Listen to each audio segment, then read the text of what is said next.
Hello friends, it's me Karthik. Hope you guys are doing really good. So today's tutorial is very interesting and a real-time problem as well.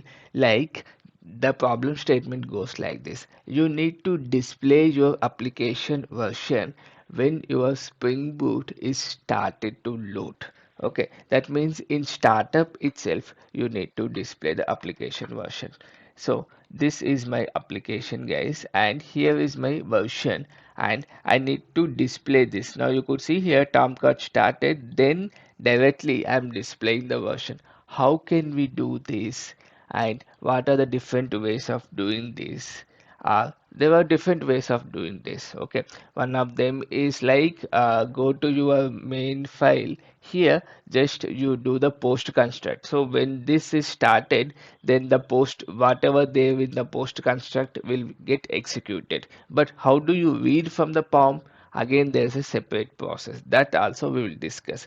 Another one is like command line interface. Now you could see this guy, command line interface. There's a separate video I have made previously. This is also a way, but these are all okay. But how can I create a listener and that will loads up when my application is starting? That is a good way, right? So that way, let's try to do that. So for that purpose, I have created a package called listener.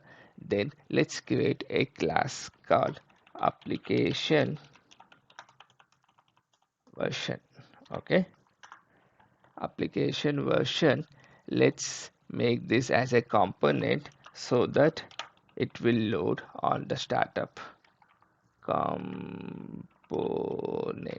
Yes. Okay, here uh, there is something called event listener, this guy. Okay, event listener annotation is there, and here public, let's say like on application event. Okay, there is a one method is there, that is an application event, right? An application event. Here you need to pass one object. Okay, this should be of void type, obviously. Okay, here we need to pass one object called context refresh. I think uh, context refresh event. Okay, this guy. Okay, event. Okay, now let's add a logger to this.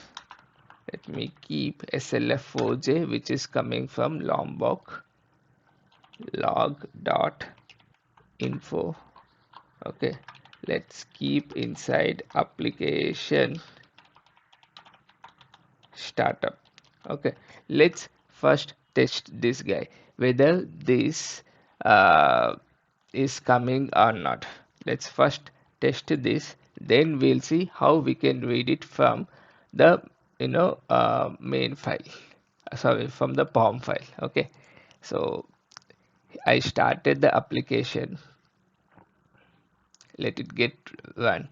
Okay, in the meantime, let's go to the maven repository and let's take a dependency called maven model. This will enable us to read from the pom.xml basically. Okay, so uh, this one you need to copy and paste it in your application in your pom.xml basically. Okay, here I am, and let me paste it over here somewhere. Okay, and now you could see here in the down our application is starting. This is a instead of Spring Boot I have changed the banner. There is a separate video as well, how to change that also I will show you. Okay, so let's go and search with this guy inside application startup. Do we have this? You could see we started the Spring Batch application. Before that only it came. Cool. Now from here we need to read. Okay, so how to read that? We have added the Maven model as well, which is the latest one we have added. In fact, this is the latest stable, I think. 3.9.6 is the latest stable we have added. Okay, cool. Now, here there is something called Maven XPP3 reader. Okay, let's take it as a reader is equal to new XPP3 reader. Okay, now we need to read from the pom.xml, right? So that means let me take a reader, basically file reader. Okay, is equal to mm, let me take something like this.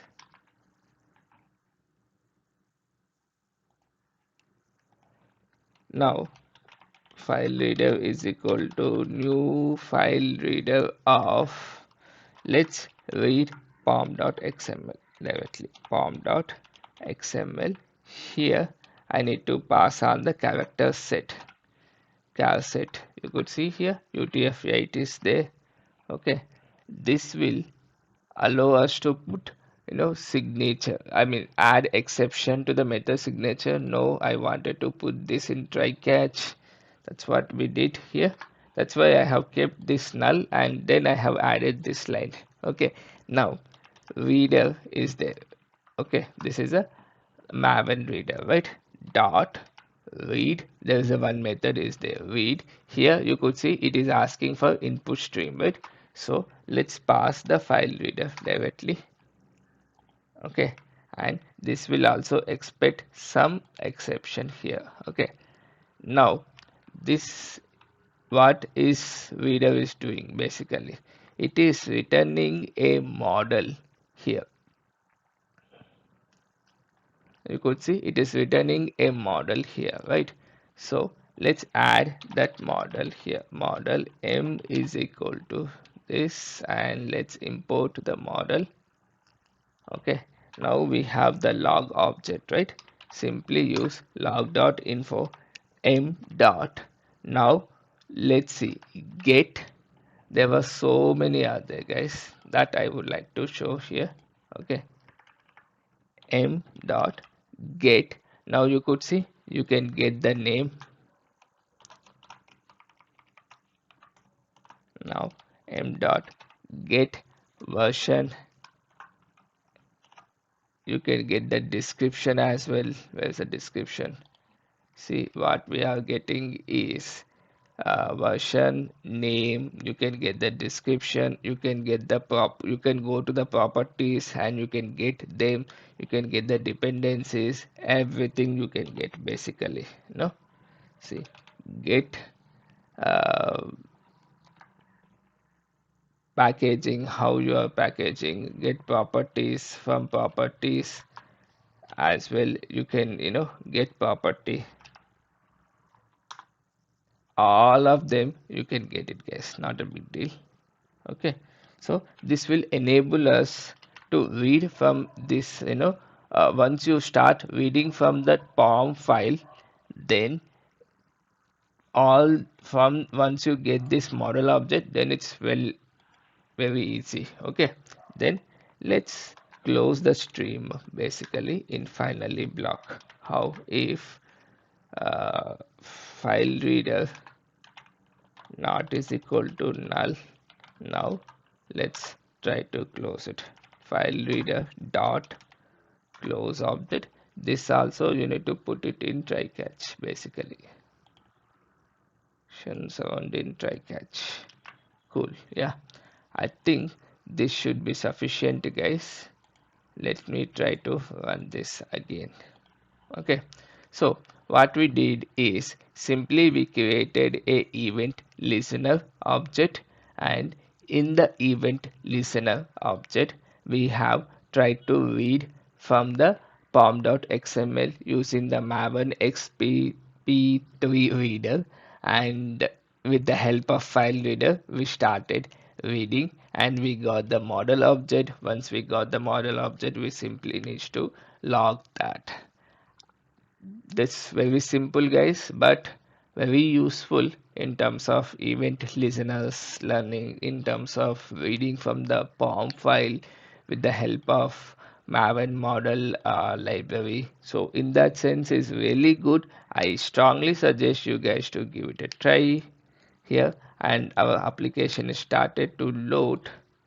Let's see whether we got anything or not.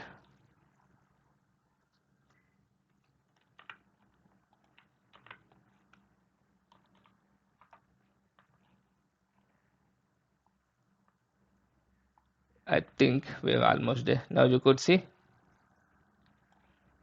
name and the version popped up, then started the application. That's a small tutorial, guys. Hope it's useful.